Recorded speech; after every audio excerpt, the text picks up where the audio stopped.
Do you ever wonder why some ads are so bad and some stick in your head? What makes a good ad anyway? And do we really make good ads in Aotearoa, New Zealand?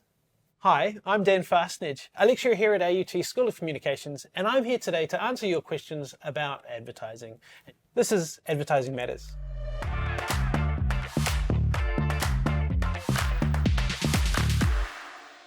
First question, is it true that New Zealand's ad industry is one of the most creative in the world?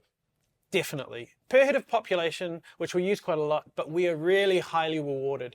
We can also see our students and graduates go overseas and the industry translates so well into foreign markets, Hong Kong, Amsterdam, London, and heaps of places in Australia.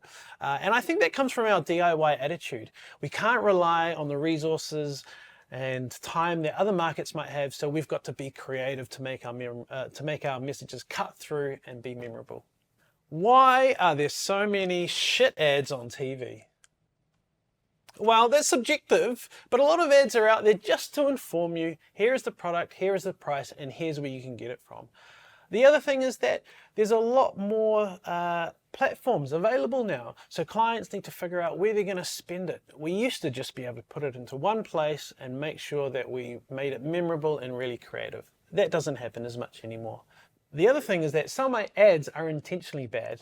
They want you to remember it because they're bad. They stick in your mind, and that's what some of them are going for. So what should I do if I'm upset by an ad? Complain. In New Zealand, we have the ASA, and it's the Advertising Standards Authority. You can go to them and they can get in contact with the advertiser, the platform, the person who's made the complaint, and come to an agreement whether the ad needs to be banned, changed, or if it's okay. The other thing that you can do is you can engage directly with the brands. A lot of them are now on social media and you can go direct to those brands. The other thing is the platform. Each of these ads that you're probably seeing come from a platform that have their own guidelines. YouTube, Facebook, TikTok, and Twitter, they've all got guidelines and they're distinct from each other. The other thing that you could do is what we call communitarian regulation, where the community as a whole get together and send a message. That could be through boycotts, contact with the brand, but that community feedback to the brand is really important. So the next question, New Zealanders seem to have more tolerance for edgy ads compared to other Western countries. Is that true? Well, we definitely have our own sense of humour. Here we're more open to edgy, dark humour, and we're more open to critiquing some controversial issues. I've done some research into religion, for example, and we're more open to using dark humour and sarcasm around those sometimes controversial issues.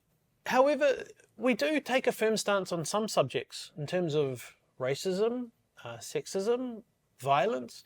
We're very firm and want to protect our young tamariki from those issues which might be too graphic for them.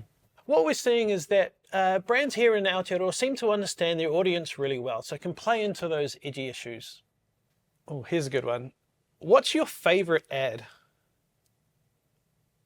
I look at a lot of ads, so it's hard for me to choose my favourite, but one which stands out to me, I actually did a lot of research on. It came out and it was called Keep It Real Online. It came out from the New Zealand government and it was about tackling the online harm that a lot of young Kiwis were facing at the end of COVID. They were working more online, more exposed to some dangers. What they did is they released a campaign in partnership with Motion Sickness, and it featured one in particular which had two naked porn stars arriving at a young boy's house to discuss with him the differences between online pornography and real life relationships. Now that played into a lot of controversial issues. Naked porn stars talking to a young boy, the issue of pornography in itself, and a lot of people may have seen that and gone, oh, you can't do this sort of thing. What we actually saw from Kiwis is that they understood the context, that they felt this was really needed and it was received really well. It was strategic, it was creative, and it actually made a big change. Next one here is, should advertisers take a stand on social issues, and does it make a difference when they do? The key here is being authentic. We see a lot of brands talking the talk through their campaigns, but not backing it up with action. So they need to talk the talk and walk the walk. Otherwise, it's a double-edged sword. They'll get a lot of attention, but it won't come through in terms of business success. Some brands that we see this really well, for example, are Patagonia. We understand that they've got an environmental and sustainable approach to things, and they back it up with their practices too. Next one here is, can boycotting products make advertisers take notice? 100%.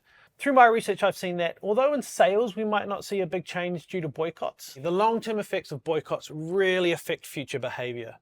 A good example of that is the Beachbody Ready campaign. This was a campaign that ran in the UK, and it was from a dietary supplement company. It featured a skinny woman in a bikini and the headline, "Are you Beachbody Ready?" This was met with a lot of negative reactions in the UK. Boycotts, protests in the streets, vandalism across the campaign. And it made the ASA change their guidelines around gender stereotypes. Now we've seen other brands behaving differently because of that campaign. Campaigns from VW, for example, have been banned because of the way that they portray women. So although it might not affect sales, it does affect future behavior of the brand, of other brands, and how audiences respond to that in the future. Interestingly though, the same campaign ran in New York and didn't have the same reaction. So it's really important to understand the audience and the culture of that audience. So is New Zealand's ad industry representative of the population? Like a lot of industries, I think it's still got a lot of work to go, but we are seeing progress. For example, one of my old classmates, Ray, now runs an indigenously owned and founded agency along with his wife, Laura, and they're doing amazing things in the space. We can really see their lived experience and cultural understanding come through in their campaigns, and they're not the only ones doing it either.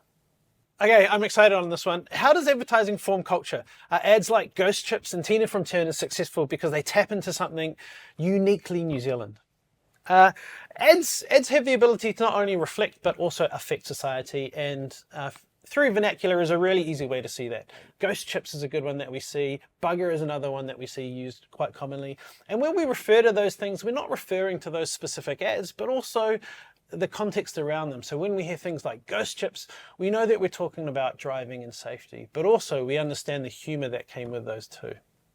Next question from someone here. Since my son was little and buckled into the car seat, he was always acutely aware of billboards promoting everything from RTDs to scary movies. And they ask, what's the best way to talk to our kids about advertising messages that are often age inappropriate or potentially upsetting and everywhere? That's a really interesting one, and I think a lot of people are concerned about. I've seen in my research that the ASA is also really interested in this through their complaints. A lot of people are protective of our young tamariki, and rightly so. They don't understand the same things that a lot of people do. Sarcasm, humour are things that they just don't understand, and they don't have the experience to understand what's actually going on. So there are guidelines put in place to make sure that what we do see should be suitable for a wide range of audiences. Billboards, for example, should be open and G-rated so that everyone can see it. Whereas online and TV, we've got age restrictions and timings which make things more easily able to be catered to different audiences. If you do dislike anything that you see or find it offensive, complain. The ASA is a really good place to do that. What's the deal with greenwashing? It's an area that's constantly being discussed, and we're seeing a lot of change, especially overseas, but also here in New Zealand.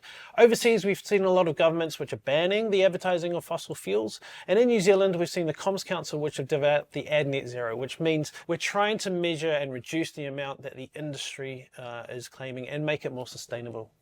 Is there a balance between all pervasive advertising and the right to enjoy our public spaces without being sold to constantly? And I get this question. New Zealand is a really beautiful place and we don't want to see a lot of advertising. I guess the question here is, what value are we getting from the advertising? We should see some transaction.